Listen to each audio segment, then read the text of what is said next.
The movie kicks off at CIA headquarters in Langley. Agent Vivi meets the CIA director and another guy to talk about their mission, Wolfgang Brown, aka the Wolf, who's scheming to sell weapons to terrorists with his partner, the albino. They assign Vivi to take down both of them. Vivi asks about their field agent, Ethan Renner. Ethan is seen first at a fancy hotel in Paris, teaming up with Agent Yasmin to stop the albino from sealing a deal with Serbian clients. Ethan clears out the buyers and smoothly swaps briefcases with the albino, passing secret codes to other agents waiting outside. He gets a call reminding him it's his daughter Zoe's birthday.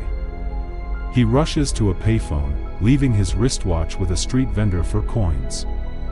Dialing Zoe's number, he gets her voicemail. Meanwhile, the albino figures out Yasmin's identity, grabs her, and positions her in an elevator for a deadly descent. A gunfight erupts between the albino's crew and the agents, spanning from the hotel lobby to outside. Ethan chases the albino, taking out his men before focusing on him. Exhausted, Ethan catches up but collapses before he can shoot. The albino, injured, limps away while Ethan passes out. Ethan wakes up in the hospital, hearing a kind doctor tell him he's got cancer that spread to his lungs. It's serious, he's got maybe 3 to 5 months left. Back home, he's shocked to find a family living there. The dad, Jules, explains they're refugees looking for a fresh start. Ethan's frustrated because kicking them out could land him in trouble. He reluctantly shows his gun but decides to let them stay until the oldest daughter has her baby. Feeling overwhelmed, Ethan calls his ex, Tina, who's out with friends. She agrees to meet after he stresses it's urgent. They work on his will together. Ethan confesses he's dying but doesn't want their daughter, Zoe, to know. He really wants to see Zoe, but Tina insists he quits his job first. He agrees. They visit Zoe at school. It's awkward, and Zoe seems uninterested. She introduces Hugh, a nice guy. Ethan's wary. After Hugh leaves, Ethan gives Zoe a purple bike, thinking it's still her favorite color. However, she takes the subway with her pals, heading to Ethan to bike solo. Ethan stops at a kiosk where he meets Vivi. She brings up Zoe's name and presents him with the watch he forgot at the hotel, convincing him to join her. Initially, he declines until she unveils an experimental medicine that might save his life. Ethan rethinks, and Vivi explains that his task is to find and take out the wolf. Vivi guides Ethan to a hotel to locate a guy who knows the albino's accountant's whereabouts. She assures him there's only one person inside, but upon breaking into the room, he finds 5 men. In the end, Ethan and Vivi take them all down. With no valuable info from anyone in the elevator, Ethan tells Vivi he'll only proceed if he gets 50 grand and a $1 million life insurance policy. She agrees and gives him a dose of the drug. In another scene, the albino meets with a guy, giving him a photo of Ethan to keep. At Zoe and Tina's place, they hear Zoe scream, thinking she's in trouble. He breaks the door and rushes in, only to find Zoe upset about a bad haircut. Tina is mad at Ethan for promising to cook dinner earlier but showing up 3 hours late due to a business trip to London the next day. Tina's thinking of calling a babysitter for Zoe, but Ethan's dead set on looking after her himself. But then Ethan gets woozy and passes out. He calls Vivi, tells her about seeing things that aren't there. Vivi suggests downing some vodka to feel better, and Ethan goes for it. Next day, Tina splits, and Zoe pops up wearing this funky red wig. She spots Vivi's name on Ethan's phone, and he says it's his boss. Zoe switches Ethan's ringtone to "I Don't Care" by Icona Pop for Vivi's calls. Ethan gives it another shot to convince Zoe to bike to school, but she ditches the wig. Ethan meets up with Vivi again. She hands him the money she promised and warns him to chill out. She tells Ethan to find this car salesman named Midit Yilmaz at the dealership. Ethan deals with Midit's crew, then waits in his office. Ethan pressures Midit by threatening his family and brings him back home. But when Zoe's school rings, asking for Ethan to meet the principal, he brings Midit along, hiding him in the car's trunk. At the meeting, Ethan hears that Zoe smacked another kid. He asks Zoe how she did it, open hand or fist, on their way out. Zoe explains she did it to protect a Pakistani classmate from bullies. Ethan's not mad, sees it as a smart move against bullies. Midit makes a racket in the trunk, so Ethan shuts him up forcefully.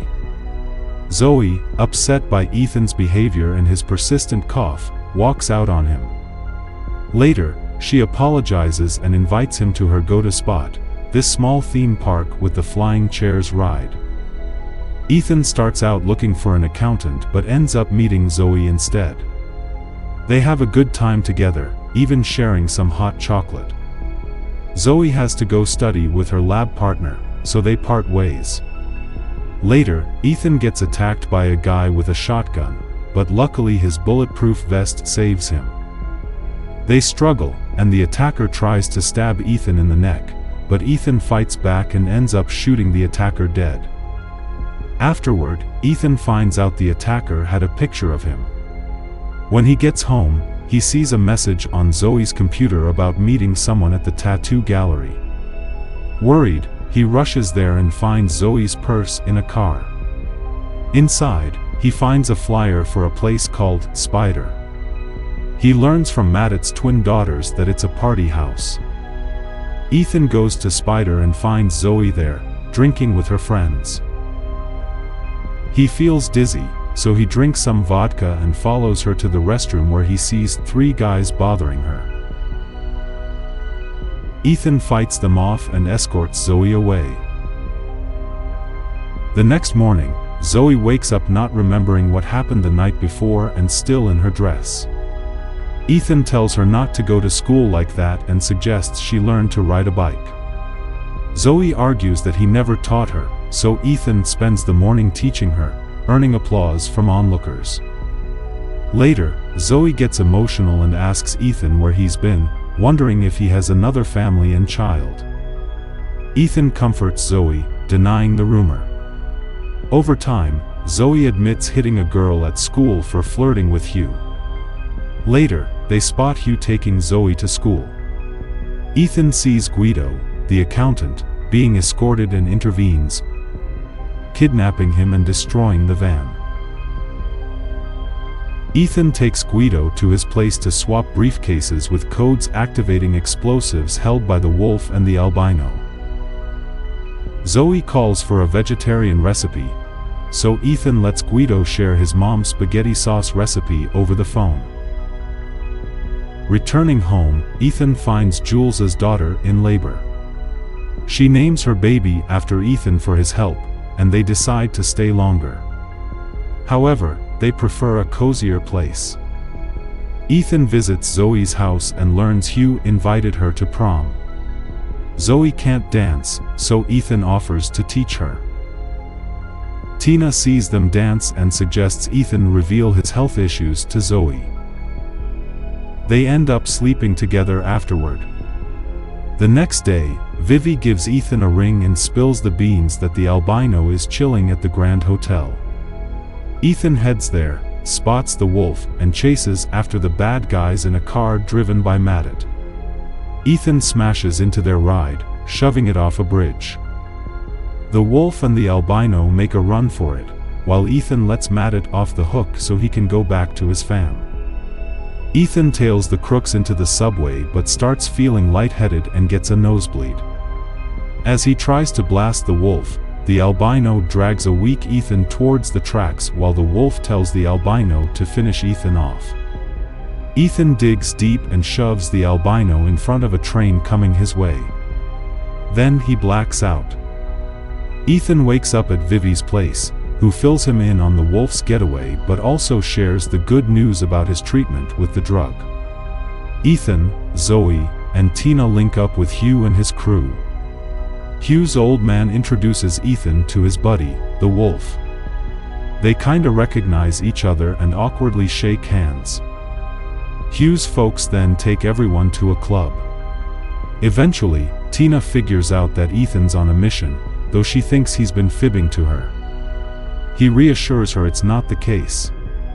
When the wolf's goons start shooting at Ethan, he goes after them and takes them out. He corners the wolf in an elevator and blasts the cables, sending it crashing down.